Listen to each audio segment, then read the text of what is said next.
யாழ்ப்பாணம் குறிகட்டுவான் படகு தளத்திலிருந்து நெடுந்தீவு வரை 12 சுற்றுலா பயணிகள் மற்றும் 2 பயணிகளோடு பயணித்த படகு ஒன்று இடைநடுவே ஏற்பட்ட தொழில்நுட்ப கோளாறினால் படகு நீரில் மூழ்கும் அபாயம் ஏற்பட்டது. வெள்ளை கொடியை காண்பித்து அதிலிருந்த சுற்றுலா பயணிகள் உதவி கோரி கோஷமிட்ட நிலையில் அருகில் பயணித்த சபரீஸ் எனும் நெடுந்தூர படகு அதனை கவனித்துள்ளது. அதற்கமைய உடனடியாக அவ்விடத்துக்கு சென்று படகில் இருந்தவர்கள் காப்பாற்றப்பட்டுள்ளனர். அதன்போது குறித்த சுற்றுலா பயணிகள் பயணித்த படகு நீரில் மூழ்கியுள்ளது.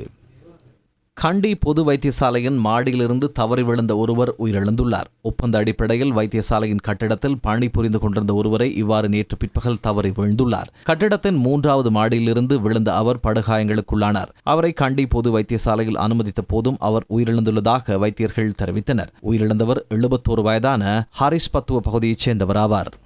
சட்டவிரோதமாக நாட்டுக்கு கொண்டுவரப்பட்ட மசாலா பொருட்கள், சிகை அலங்கார பொருட்கள் மற்றும் மருந்து தொகையுடன் 4 பேர் பேய்முனை கடற்பகுதியில் கைது செய்யப்பட்டுள்ளனர். கடற்படையினர் கிளிநொச்சி பேய்முனை கடற்பகுதியில் முன்னெடுத்த விசேட சுற்றி வளைப்பின் போதே அவர்கள் கைது செய்யப்பட்டனர். அதன்போது சட்டவிரோதமாக நாட்டுக்கு கொண்டு வந்து அங்கிருந்து எடுத்து வருவதற்கு தயாராக இருந்த மசாலா பொருட்கள், சிகை அலங்கார பொருட்கள் மற்றும் மருந்து தொகை என்பன கண்டுபிடிக்கப்பட்டன. சந்தேக நபர்கள் 4வரையும் கைது செய்த கடற்படையினர் அவர்கள் பயணிக்க தயாராகவிருந்த கேப்ரக வாகனத்தையும் கைப்பற்றியுள்ளனர். அவற்றை மேலதிக விசாரணைகளுக்காக காங்கேசன்துறை சுங்க காரியாலயத்தில் ஒப்படைக்க கடற்படையினர் நடவடிக்கை எடுத்துள்ளனர்.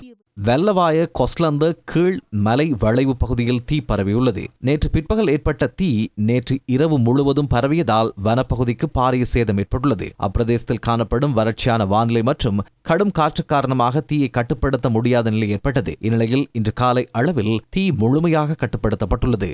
தெமட்டகுட வேலுவன வித்தியாலயத்துக்கு அருகில் கழிவுகளை அகற்றும் இடத்தில் தீ பரவியது. கொழும்பு மாநகர சபையின் தீயணைப்பு பிரிவு அதனை கட்டுப்பாட்டுக்குள் கொண்டு வந்துள்ளது.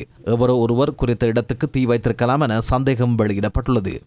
வில்பத்து தேசிய வனப்பூங்காவுக்குள் சூட்சுமமான முறையில் இயங்கி வந்த கஞ்சா தோட்டத்தை போலீஸ் விசேட அதிரடிப்படையின் அனுராதபுரம் முகாம் அதிகாரிகள் சுற்றி வளைத்துள்ளனர். சுமார் 2 ஏக்கர் பகுதியில் இவை பயிரிடப்பட்டிருந்தன. அவற்றை விசேட அதிரடிப்படையினர் அழித்துள்ளனர்.